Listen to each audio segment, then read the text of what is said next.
මං අදත් ඔයගොල්ලන්ට ඉතාමත්ම වැදගත් වෙන වීඩියෝ ක්ලිප් එකක් තමයි මේ කරන්න හදන්නේ. ඇත්තටම මේක වැදගත් වෙන්නේ අපේ සමාගමට අලුතින්ම අපිත් සමග සම්බන්ධ වෙච්ච කෙනෙකුට ට්‍රේනින් එකකට ගිහිල්ලා ලබා ගන්න දැනුමට අමතරව ඒගොල්ලන්ට මේ අපේ IMO එක පරිශීලනය කිරීම හරහා කොහොමද කොටේෂන් එකක් ජෙනරේට් කරගන්නේ කොටේෂන් එක ජෙනරේට් කරගෙන ඒක කොයි ආකාරයෙන්ද අපි අපේ ග්‍රාහකයන්ට එහෙම නැත්නම් කස්ටමර්ස්ලට එක්ස්ප්ලেইন කරන්නේ කියන එක ගැන මම පොඩි විස්තරයක් මේ වීඩියෝ ක්ලිප් එකකින් කරන්න බලාපොරොත්තු වෙනවා.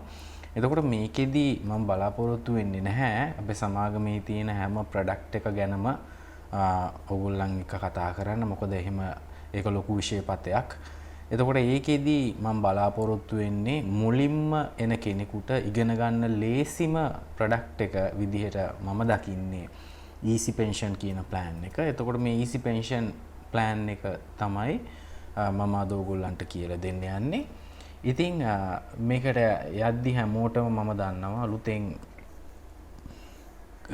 සමාගමට එන කෙනෙකුට ඉස්සෙල්ලාම ඉන්ඩක්ෂන් එකට ගියාට පස්සේ ඒකේ කියලා දෙනවා කොහොමද ප්‍රොඩක්ට්ස් මොනවාද කියලා අපේ. එතකොට ඒකෙදි පෙන්ෂන් ප්‍රොඩක්ට් එක තමයි කතා කරන්නේ. ඒකෙත් බේසික්ම ප්‍රොඩක්ට් එක තමයි මේ easy pension කියලා කියන්නේ. එතකොට මේ easy pension එක ගැන අපි කාට හරි කියලා දෙන්න නම් අපි විස්තර හරියට දැනගන්නට ඕනේ. එතකොට එහෙම දැනගන්න විස්තර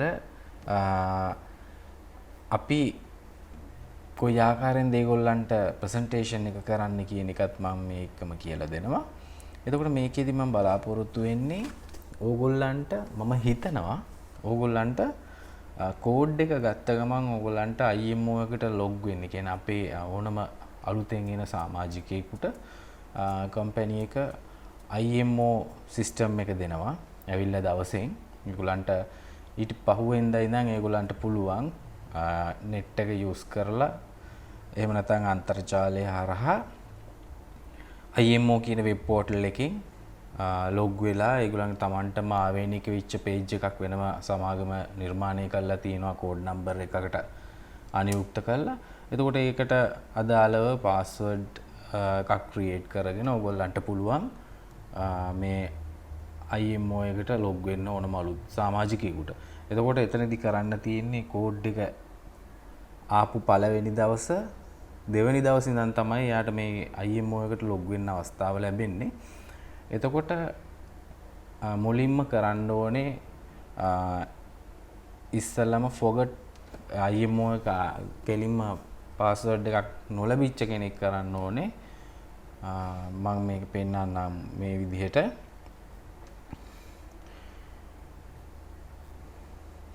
මේ විදිහේ IMO පෝර්ටල් එකේ ඉන්නේ මේ විදිහට තමයි අපි ලොග් වුණාම ඒකට ඔයා යන ඔයගොල්ලෝ යන ටයිප් කරන්න ඕන අකුරු ටික තමයි මෙන්න මේ මම උඩම තියෙන්නේ මෙතන heading bar එකේ ටයිප් කරන්න ඕන. ඔයගොල්ලන්ට පේනවා ඇති මෙතන උඩම තියෙනවා imo.lk කියලා එකක්. මම එතන ක්ලික් කරාම පෙන්නනවා මේ තියෙන්නේ https://www.imo.lk. එතකොට මේක තමයි අපේ වෙබ් පේජ් එක. මේ වෙබ් පේජ් එකට ගියාට පස්සේ ඔයගොල්ලන්ට මේ වගේ ස්ක්‍රීන් එකක් දිස් වෙනවා. මේකේ පෙන්නනවා යූසර් නේම් කියලා එකක් තියෙනවා. එතකොට යූසර් පාස්වර්ඩ් කියලා එකක් තියෙනවා. ලොගින් කියලා තියෙනවා. ඊළඟට ක්ලියර් එක තියෙනවා. ඊට යටින් තියෙනවා click on forget/unlock your password කියලා. එතකොට අලුතෙන්ම ආපු සමාජිකයෙක් කරන්න ඕනේ මේ forget password එක දෙන එක. එතකොට මේ forget password ක්ලික් කරපු ගමන් මෙන්න මේ විදිහට යනවා select your username එක. ඔයාගේ username එක දාන්න. ඇත්තටම එතකොට ඕනම සමාජිකයෙක් දැනගන්න ඕනේ මෙතනදී username එක කියලා වැටෙන්නේ ඕගොල්ලන්ගේ නම නෙමෙයි. ඕගොල්ලන්ට සමාගම විසින් ලබා දෙන සංකේත අංකය. එතකොට මේ සංකේත අංකය එතනට යොදලා ඕකේ මේ විදිහට සංකේත අංකයක් යොදලා ඉවර වෙලා ඕකේ කියන බටන් එක එබුවාම වෙන පේජ් එකකට එනවා. මම දැන් ඒකට යන්නේ නැහැ. හේතුව මොකද මේක මගේ පාස්වර්ඩ් එකත් ඒතකොට රීසෙට් කරන්න වෙන හින්දා. එතකොට මේ විදිහට ඔයාගේ ෆෝන් එකට කම්පැනි එකෙන් මැසේජ් එකක් එනවා. පාස්වර්ඩ් එක ටෙම්පරරි පාස්වර්ඩ් එකක් කියලා. ඔයාලට තියෙන මේ පාස්වර්ඩ් එක දාලා ලොගින් වෙලා අලුත් පාස්වර්ඩ් එකක් හදාගන්න. එතකොට මම ඕගොල්ලන්ට මේ විදිහට ලොග් වුණාට පස්සේ මේක ඕගොල්ලන්ට ඕනම ඩිවයිස් එකකින් යන්න පුළුවන්. iPad එකක්ම තියෙන්න ඕනේ නැහැ. ඩෙස්ක්ටොප් එකකිනුත් යන්න පුළුවන්. ඒ වගේම ෆෝන් එකකිනුත් යන්න පුළුවන් ඕගොල්ලන්ට ස්මාර්ට් ෆෝන් එකකින්. මෙන්න මේ මං හැම දෙයක්ම කියලා දෙන්නේ අලුතෙන්ම ආපු කෙනෙක් කියලා හිතලා. පරණ අයට මේක එච්චර වැදගත් වෙන්නේ නැති වෙයි. නමුත් අලුතෙන් මේ සමාගමට එන කෙනෙකුට මේක ඉතාම වැදගත් වෙයි. මොකද මේ හැම එකක්ම එකින් එක කියන්න අලුත් අයට ඉඩ ප්‍රස්තාව ලබා ගන්න අමාරුයි ඔයගොල්ලන්ගේ කළමනාකරුවන්ට. හේතුව මොකද වැඩ රාජකාරි ගොඩක් තියෙනවානේ ඒගොල්ලන්ට.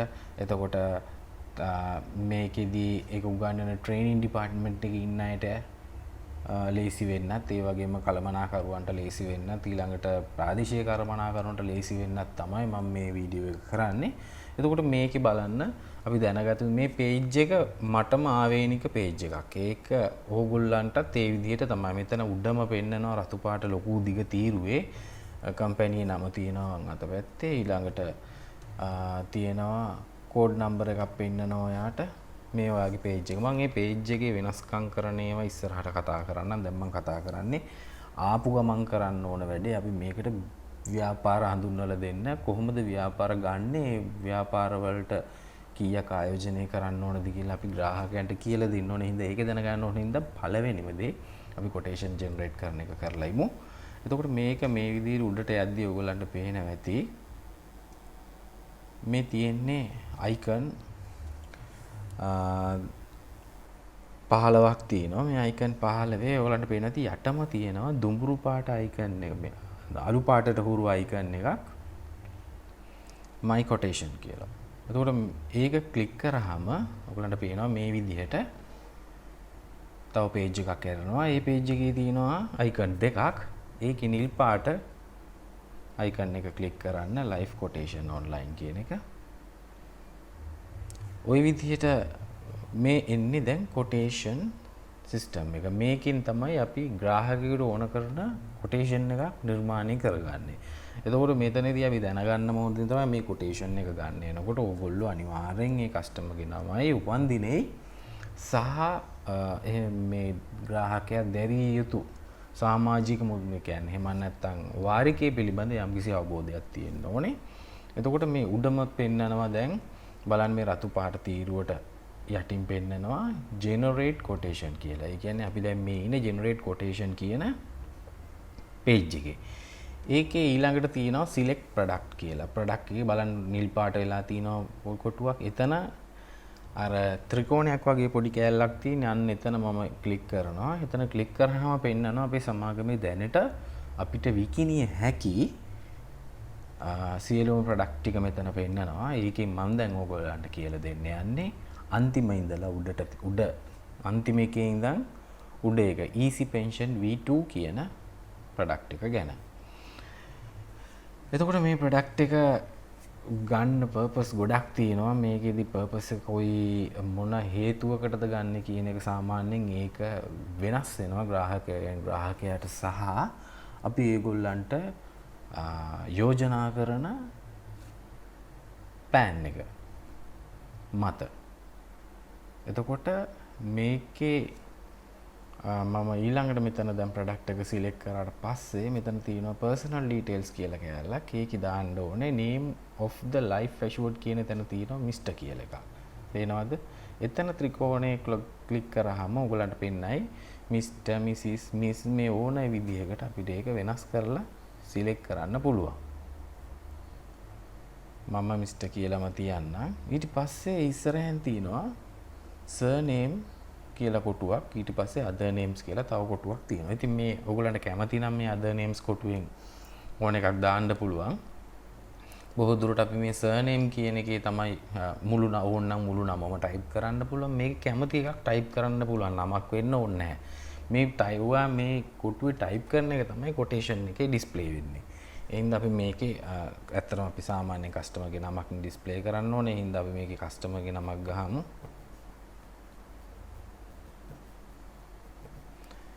ඊට පස්සේ මම අද names code එකකුත් දාන්නේ නැහැ. ඒක blank තිබ්බා කියලා ප්‍රශ්නයක් නැහැ. ඊළඟට date of birth. මම මෙයන් කිව්වා මේ වෙනකොට අපි ගන්න ග්‍රාහකයාගේ උපන්දිනේ දැනගෙන ඉන්න ඕනේ. මම මේ date of birth තියෙන තැන ටච් කරාට පස්සේ මට පෙන්නනවා මේ year එකයි දිනෙයි සිලෙක්ට් කරන්න. ඉතින් අපි ගොඩක් වෙලාවට මෙතන මේකෙන් දිනයි අවුරුද්දයි සිලෙක්ට් කර ඉන්නවට වැඩිය මේ තියෙන බලාගන්න මේ ෆෝමැට් එක date ෆෝමැට් එක තියෙන විදිය.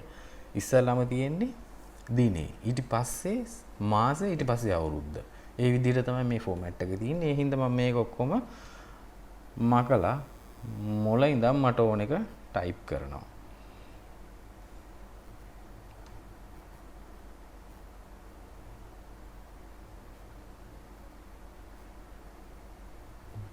මේ විදිහට මම ටයිප් කරාම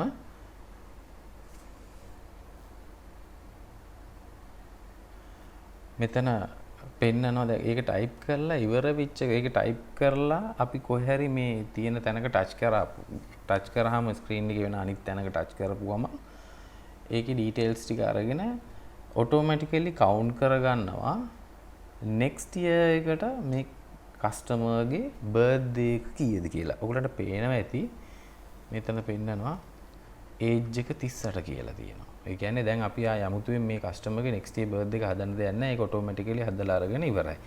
ඊළඟට මෙන්න මෙතන තියෙනවා gender. ඒක ඕනනම් අපිට සිලෙක්ට් කරන්න පුළුවන්. බොහෝ දුරට මිස්ටර් කියලා දැම්මොත් මේල් කියලා එනවා, මිසිස් කියලා දැම්මොත් ෆීමේල් කියලා එනවා, මිස් කියලා දැම්මත් ෆීමේල් කියලා එනවා. සමහර වෙලාවල් වලට වෙනස් කරන්න තියෙනවා. honorable කියලා දැම්මොත් අපිට ඒ වගේ වෙලාවක සිලෙක්ට් කරන්න. මොකද අනිවාර්යෙන් මේ gender එක සිලෙක්ට් කරන්න ඕනේ. ඒ gender එක අනුවත් මේකේ කොටේෂන් එකේ යම් කිසි ප්‍රීමියම් එකේ වෙනසක් සිද්ධ වෙන්න පුළුවන් නිසා. ඊට පස්සේ අපි යනවා ඊළඟ එකට මේ තියෙන්නේ policy details කියන තැනට. එතකොට මෙතන පෙන්නනවා ඕගොල්ලන්ට පැකේජ්. මේ පැකේජ් කියලා කියන්නේ මේ ප්‍රොඩක්ට් එක මම කොහොමද තියෙන ලේසිම ප්‍රොඩක්ට් එක කියලා මේක අමාරු නැහැ එච්චර ඕගොල්ලන්ට ඉගෙන ගන්න. මේකේ පැකේජ් එක කියන තැන 4,50,000 කියලා පෙන්නන තැන ඊතලේ ක්ලික් කරන්න. එතකොට පෙන්නනවා මේ ප්‍රොඩක්ට් එකේ දෙන්න පුළුවන් පැකේජස් 4යි තියෙන්නේ. 4,4,000, 6,00,000, 7,500, 9,00,000. එතකොට මේකට පැකේජ් 1, පැකේජ් 2, පැකේජ් 3, පැකේජ් 4 කියලා විදිහට යන්නේ. එතකොට මම මේකේ ඔයගලන්ට දැන් එක්සැම්පල් එකක් විදිහට මම මේකේ පැකේජ් 1 සිලෙක්ට් කරනවා. ඊළඟට අහනවා දෙවෙනි එක ප්‍රීමියම් පේයින් ටර්ම් එක. ඒ කියන්නේ මේ ග්‍රාහකයා කොච්චර කාලයකට ප්‍රීමියම් ගෙවන්න මේ ප්ලෑන් එකට ඇග්‍රි වෙනවද කියලා. එතකොට මේක අපිට ඕන නම් මෙන්න මේ විදිහට තමයි වෙනස් කරන්න පුළුවන්. අපි කැමති වුණත් අකමැති වුණත් මේකෙත් තියෙන්නේ සිලෙක්ට් කරන්න ඔප්ෂන් 4යි. ඒ කියන්නේ අවුරුදු 15කට ගෙවන්න පුළුවන්, එහෙම නැත්නම් අවුරුදු 20කට ගෙවන්න ගන්න පුළුවන්, එහෙම නැත්නම් අවුරුදු 25, එහෙම නැත්නම් අවුරුදු 30යි. එතකොට බොහෝ දුරට අපි කරන්නේ මෙන්න මේ මෙතන උඩ next year birthday එකට අනුව අපි බලනවා සාමාන්‍යයෙන් කෙනෙක් දැන් මේක ඇත්තට මේක පෙන්ෂන් එකක් පෙන්ෂන් ෆන්ඩ් එකක් හදාගන්න පෙන්ෂන් එකක් අතර ගන්න ගොඩක් අපි යෝජනා කරන්නේ මේ ප්ලෑන් එකක් පොඩි මුදලකට. එතකොට ඒ වගේ අයට අපි බලාපොරොත්තු වෙන්නේ අවුරුදු 55 දී සාමාන්‍යයෙන් රිටයර් වෙනවා. එහෙම නැත්නම් පෙන්ෂන් යනවා කියලා පදනම් මත ඉඳන් තමයි ගන්න. එතකොට මේ ප්ලෑන් එකේ හැටියට නම් අවුරුදු 55 වෙන්න තව අවුරුදු 17ක් විතර තියෙනවා. ඒ හින්දා අපි මෙයාට බොහෝ අවුරුදු 15 ප්ලෑන් එක දෙන්නත් පුළුවන්, අවුරුදු 20 ප්ලෑන් එක දෙන්නත් පුළුවන්. 20 ප්ලෑන් එක දුන්නොත් අවුරුදු 58 දී තමයි මෙයාට මැචුරිටි එක හම්බ වෙන්නේ. එහෙම නැත්නම් පෙන්ෂන් එක හම්බ වෙන්නේ. එතකොට අපි බලමු මම මෙයාට අවුරුදු 20 ප්ලෑන් එකක් දෙන්නම්. සාමාන්‍යයෙන් දැන් රස්සාවක් කරන කෙනෙක් රිටයර් වෙන්න ඕන කාලේ ඉන්න වැඩි වෙනවා මේ කාලේ හැටියට. ඉතින් අපි හිතමු අවුරුදු 58 දී මෙයා රිටයර් වෙන්න තෝරගත්තා කියලා. එතකොට තව අවුරුදු 20ක ප්ලෑන් එකකට යන්න පුළුවන්. ඊළඟට මෙතන ඊට යටින් පෙන්නනවා මේ ටර්ම් එක සිලෙක්ට් කරාට පස්සේ payment frequency. ඒ කියන්නේ මේ ප්ලෑන් එකට එයා වාරික ගෙවන්නේ මොන ආකාරයටද? ඒකේ තියෙන ඔප්ෂන් 4යි කොහොමද ඔප්ෂන් 4යි තියෙන්නේ monthly, quarterly, half yearly and annual කියලා. එතකොට මේ monthly mode එකකින් තෝරගන්නවා අපි. monthly mode එකකින් තෝරගත්තොත් monthly කියලා ටික් වෙනවා. quarterly mode එකකින් තෝරගත්තොත් quarterly කියලා ටික් වෙනවා. මම monthly mode එකකින් තෝරගන්නම්. ඊළඟට මේ පැත්තට එද්දි තියෙනවා ඊළඟට අපිට select කරන්න එකක් පෙන්ෂන් පීරියඩ් එක. ඒ කියන්නේ මේ ග්‍රාහකයා බැරි වෙලාවත් මේ ප්ලෑන් එක අවුරුදු 20ක් යනකම් අරගෙන ඉවර වෙලා, ඒ කියන්නේ ගෙවන්න අරගන්න අවුරුදු 20කට එයා කියනවා මට එකපාර සල්ලි එපා, මට මාස්පතා පෙන්ෂන් එක ගෙවන්න. එහෙම කියලා එයා යෝජනා කරොත් අපි අහනවා හරි. ඔයාට මේ ප්ලෑන් එක මැචුර් වෙලා තව අවුරුදු කීයකට පෙන්ෂන් එක ඕනේද? අන්න ඒ කාලය තමයි මෙතනින් අපි දෙන්නේ මේ ග්‍රාහකයාට. මේක තියෙන අවුරුදු 5 ඉඳන් ඕනම අවුරුදු 30 වෙනකන් ඕනම කාලයකට එයාට මේක ගන්න පුළුවන්. ඒ කියන්නේ මේක කල්පිරිලා, ඒ කියන්නේ කස්ටමර් ගෙවලා ඉවර වෙලා එතනින් එහාට කස්ටමර්ට කොච්චර කාලයකට අපි එයාට පෙන්ෂන් එක ගෙවන්න ඕනේද කියලා තමයි මේකෙන් තීරණය කරන්නේ. එතකොට සාමාන්‍යයෙන් මේක කැමති කාලයකට දෙන්න පුළුවන් කස්ටමර්ත් එක්ක කතා කරලා. මම මෙතන 15යි කියලා දාන්නම්. දැන් මේ ප්ලෑන් එක ඇටියට 15යි කියලා දැම්මොත් මෙයාට වයස අවුරුදු 38යි, අවුරුදු 20ක් ගෙවන්න ඕනේ. ඒ කියන්නේ එයාට අවුරුදු 58න් තමයි මේක කල්පිරෙන්නේ. අවුරුදු 58 ඉඳන් තව අවුරුදු 15ක්. අවුරුදු 58 ඉඳන් තව අවුරුදු 15ක් යනකම් මෙයාට පෙන්ෂන් එක හම්බ වෙනවා. ඊළඟ එක තමයි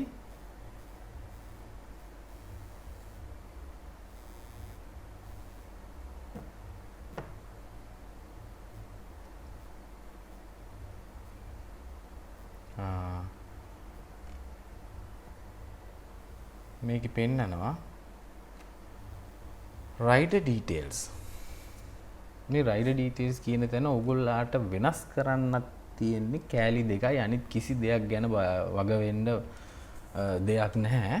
මොකද මේකට ස්පවුස් දාන්න බෑ, චයිල්ඩ් දාන්න බෑ. අනිත් ඒවා ඔක්කොම ඔයාලට පේනවා ඇති. ලයිට් කරලා තියෙන. ඒ කියන්නේ ඒවා වෙනස් කරන්න බෑ කිසි දෙයක්. වෙනස් කරන්න පුළුවන් දෙකයි මේකේ තියෙන්නේ. ඒ මොනවද? ඔයාලට පේනවා ඇති. මම මේ ලොකු කරලා පෙන්නන්න. කරන්න ගියොත් මේක වෙනස් වෙනවා. මොකද හැමතිස්සෙම මතක තියාගන්න ඕන අපි මේ රාජකාරී කරන්නේ අන්තර්ජාලයත් එක්ක සහ තාක්ෂණික උපකරණයක් එක්ක. සමහර වෙලාවල් වලට පොඩි පොඩි මොනවාදකම් අතපසු වීම වෙන්න පුළුවන්. ඒකට ඒවා හදාගන්න අපි දැනගෙන ඉන්න ඕනේ. කලබල වෙන්න නරකයි මේ වගේ වෙලාවල් වලදී. කලබල වුණොත් අර කියමනක් තියෙන්නේ කොරස් කටෙත් අත දාගන්න බෑයි කියලා. හරිද? එතකොට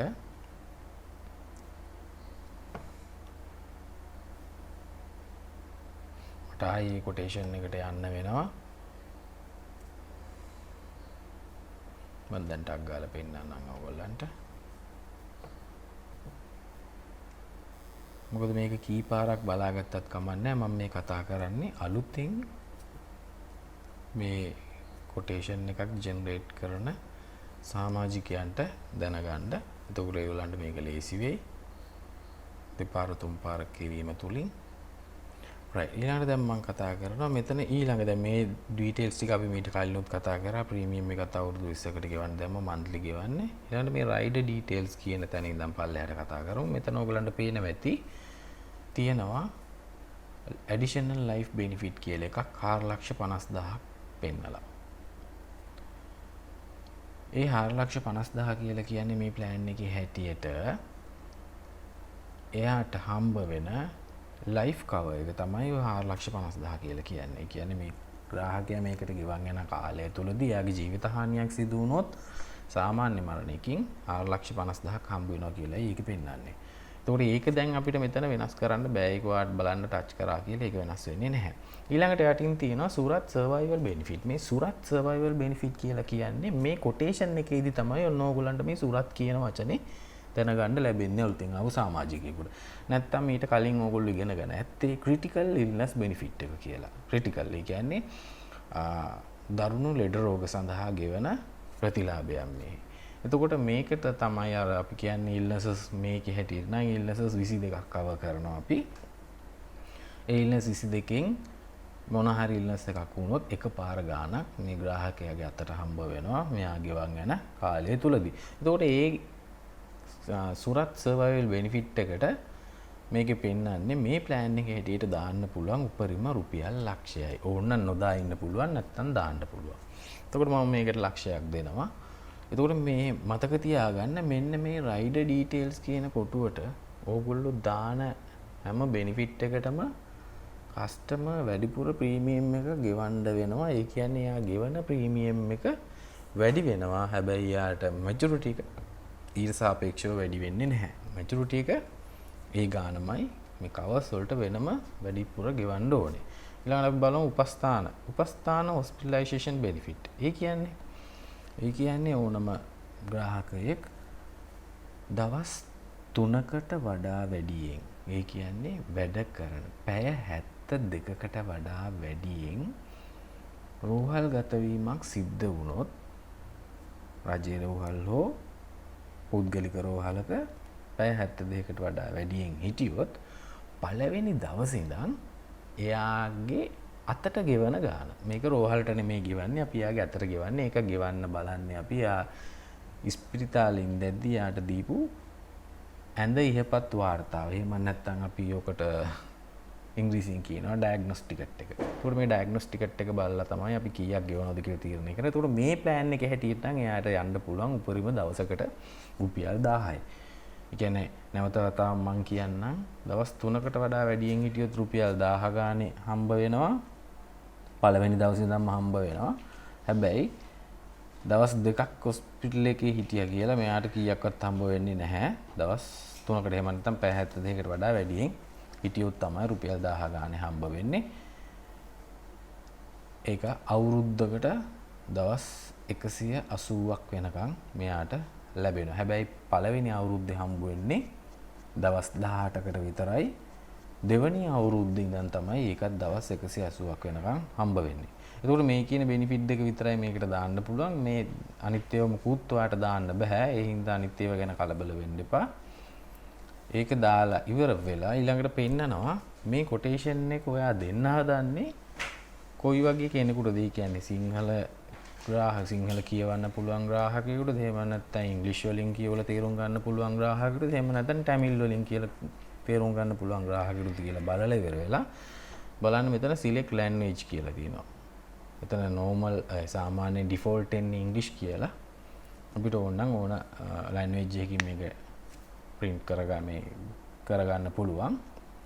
මම ඉංග්‍රීසිම දෙන්න. ඒක එහෙම තියලා ඊට පස්සේ තියෙන බටන් එක පේනවා ඇති ඔයගොල්ලන්ට generate quotation. මෙන්න මේ generate quotation කියන බටන් එක ඔබන්න. එහෙම ඉබුවට පස්සේ ඔයගෙන් අහනවා this site is attempt to open a pop-up window. කියන්නේ සාමාන්‍යයෙන් මේකද එතකොට allow කරොත් ඔයාට ස්ක්‍රීන් එකේ වෙනම quotation එක display වෙනවා. එහෙම නැත්නම් ඔයාට display වෙන්නේ නැහැ quotation එක. එතකොට මේ අලුතෙන් යන කෙනෙක් ඉඳලා ඔයාලා දැනගන්න ඕනේ. එහෙම quotation එකක් display වුනේ නැත්නම් අපි අතනින් generate quotation කියන තැනට generate quotation කියන බටන් එක එබුවට පස්සේ quotation එක generate වුනේ නැත්නම් කලබල වෙන්න එපා.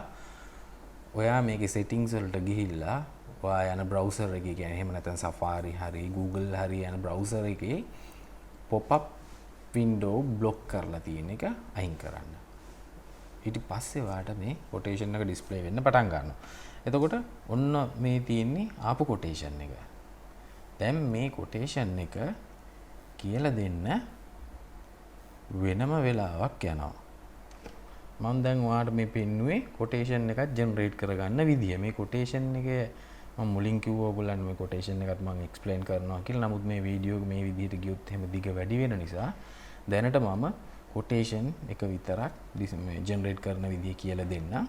දැන් ඊළඟට මට මේ customerට තව quotation එකක් හදන්න ඕනේ වෙන package එකකට. එතකොට මට කරන්න තියෙන ආයි මේ details අමුතුවේ මුල ඉඳලා දාගෙන යන්න ඕනේ නැහැ. ආයි යන්න මගේ quotation එකේ මම කලින් හිටපු page එකට. ඒක පේනවා ඇති ඔයගොල්ලන්ට මේ උඩ ඉඳන් pages open වෙච්ච ඒවා තියෙනවා. ඒකේ මම යනවා AI live quotation කියන එකට. මේ ඉන්නේ මම මුලින් හිටපු page එකේ. ඒ page එකේ මම වෙනස් කරන්න ඕනේ මොකද්ද? මම මේ වෙනස් කරන්න ඕන තැන තමයි package එක. මේක දැන් වෙනස් කරනවා නම් මම යනවා වැඩිම package එකට දැන්. එතකොට වැඩිම package එකට මොකද සාමාන්‍යයෙන් ඕගොල්ලන්ට ඉගෙන ගන්න ඕන හින්දා මම මේ quotation generate කරන්න හැටි කියලා දෙන්නේ. නැත්නම් ග්‍රාහකයෙකුට නම් quotation 3-4ක් දෙන එක එච්චර නුවණට හුරු දෙයක් නෙමෙයි. නමුත් ඕන වුණොත් දෙන්න ඕන හින්දා ඊළඟට මම මේකේ ගෙවන කාලය තව අවුරුදු 25කට දානවා. 25කට දාලා pension receiving period එක අවුරුදු 20කට දානවා. ඉතින් මට ඕන විදිහට එතන වෙනස්කම කරන්න පුළුවන් ග්‍රාහකයාත් එක්ක එකඟ නම්. ඊළඟට දැන් මේකේ බලන්න මේකේ සූරත් සර්වයිවල් බෙනිෆිට් එක දෙන්න පුළුවන් ලක්ෂ 4ක් වෙනකම්. ඒකක් දෙනවා. ඊළඟට උපස්ථාන හොස්පිටලයිසේෂන් බෙනිෆිට් එක රුපියල් 4000ක් වෙනකම් දෙන්න පුළුවන් දවසට. ඒකක් දෙනවා. දීලා මම දැන් අර කිව්වා වගේ යටම තියෙන බායකින් ජෙනරේට් කොටේෂන් එක ක්ලික් කරනවා. ක්ලික් කරාට පස්සේ මම pop up window එක ලව් කරාම මට කොටේෂන් එක ඩිස්ප්ලේ වෙනවා. එතකොට මේ කොටේෂන් එකත් මේ විදිහට කස්ටමර්ට ගිහිල්ලා එක්ස්ප්ලেইন කරලා දෙනවා මේකේ තියෙන වෙනසත් එක්ක. එතකොට මම මේ කොටේෂන් දෙක ගැන ඊළඟ වීඩියෝ එකකින් කතා කරන්නම්. ඊට අමතරව මම ආයේ මේ ගත්ත කොටේෂන් එකම ආපහු මේක මෙච්චර වෙලා අපි ගත්තේ monthly mode එකේ මම මේක annual mode එකට වෙනස් කරලා ඒ විතරක් වෙනස් කරලා ආයි කොටේෂන් එකක් ගන්නවා. right. එතකොට මම දැන් කොටේෂන් 3ක් ගත්තා. මේ ගත්ත කොටේෂන් 3 කස්ටමර් කෙනෙකුට මේකෙන්ම ඕනනම් මට ඊමේල් කරන්න පුළුවන්. දැන් අපි තාක්ෂණෙත් එක්ක යන ගමනක් හින්දා බොහෝ දුරට අපි print out ගන්න එක අඩු කරමු. අඩු කරලා මම ආපහු live මුල් page එකට යනවා. එතනත් තියෙනවා මම කිව්වේ අර quotation generate page එකේ ඉන්නේ කියලා. බලන්න උඩ ඉඳන් රතු පාට දිගට තියෙන බාර් එකට පල්ලෙහාන් තියෙනවා රතු පාට ඊළඟ කොටුව quotation generate quotation කියලා. ඒකම තියෙනවා අපිට පේනවා ඇති load quotation කියන එකක් තව. අන්න ඒ load quotation button එකේ බුවට පස්සේ මම මෙච්චර වෙලා ගත්ත quotation මේ වෙනකොට මම අරන් තියෙන quotation ඔක්කොම ටික පෙන්නනවා. එතකොට මම අන්තිමටම ගත්ත quotation එක කාට හරි කස්ටමර් කෙනෙකුට ඊමේල් කරන්න ඕන නම් මම කරන්න ඕනේ මේක ජෙනරේට් කරගන්න ඕනේ PDF version එකෙන්. එච්චර වෙලා අපිට ඇරිච්ච page තුනම මේ quotation පෙන්නපු page තුනම ඕගොල්ලන්ට ඊමේල් කරන්න බෑ. ඇත්තටම ඊමේල් කරොත් යන්නේ link එකක් විතරයි.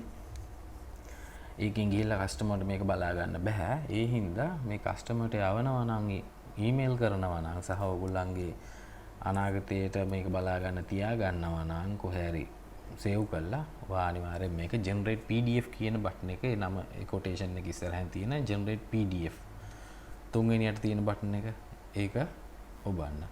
ඒක යවුවට පස්සේ ඒ quotation එකම generate වෙනවා PDF එකක් විදියට. එතකොට මේ ගත්ත quotation එක දැන් මොකද කරන්නේ? ඕන්නම් මේකෙන් බලන්න උඩම ඉඳන් දකුණු අත පැත්තේ ඔයගොල්ලන්ට පෙන්නනවා පල්ලෙහාට ඊතලයක් තියෙනවා රවුමක් ඇතුලේ. ඊට පස්සේ කොටුවක් ඇතුලේ ආයි උඩට ඊතලයකුත් තියෙනවා. මේකෙන් තමයි අපි මේ quotation එක PDF version එක ඊමේල් කරන මනම් ඊමේල් කරන්නේ. එහෙම නැත්නම් වෙන ෆයිල් එකක සේව් කරගන්නවා නම් සේව් කරන්නේ. එතකොට මේකෙදි මම මේ ෆයිල් එක සේව් කරගන්නවා. මේක සේව් කරගන්නේ කොහෙද? ඔයගොල්ලන්ට පෙන්නන්න නැති මේ ෆයිල් එකක් සේව් කරන්න පුළුවන් හොඳම ඇප්ලිකේෂන් ටික මේකේ පෙන්නනවා. එතකොට මම මේක සේව් කරනවා. සාමාන්‍යයෙන් මම මේක සේව් කරන්නේ Acrobat. මේ පේනවද රතු පාටින් තියෙන Acrobat කියලා එක. ඒ අකුරක් වගේ තියෙන අන්න ඒක ඔබනවා. ඒක ඉබ්බුවට පස්සේ මෙතනින් මම දෙනවා import to Acrobat කියලා. ඒ කියන්නේ ෆයිල් එක import කරගන්න කියලා. ඒක import කරගත්තට පස්සේ ඒ ෆයිල් එක Adobe Acrobat Reader කියන application එක ඇතුලේ save වෙනවා. එතකොට save වෙලා ඒකට open වෙනවා. ඒකින් මට මේක customer-ට ඕන වෙලාවක යවන්න මේක මට save කරලා මේ විදිහට තියාගන්න පුළුවන්. එතකොට මම IMO log වෙන්නේ නැතුව ආයි මේ quotation එක මට මගේ iPad එකකින් ගන්න පුළුවන්. ඉතින් මම හිතනවා මේ වෙනකන් අලුතෙන් ආපු කෙනෙකුට easy pension plan එක quotation එකක් generate කරගන්න පහසු වෙයි කියලා. ඉතින් තව ඉස්සරහස් මේක serious එකක් ඊළඟ ප්‍රොඩක්ට් වලින් සහ ඊළඟ ඔප්ෂන් වලින් හම්බ වෙන බලාපොරොත්තු වෙයි. මම ඔයගොල්ලන්ගෙන් සමු ගන්නවා. බොහොම ස්තුතියි.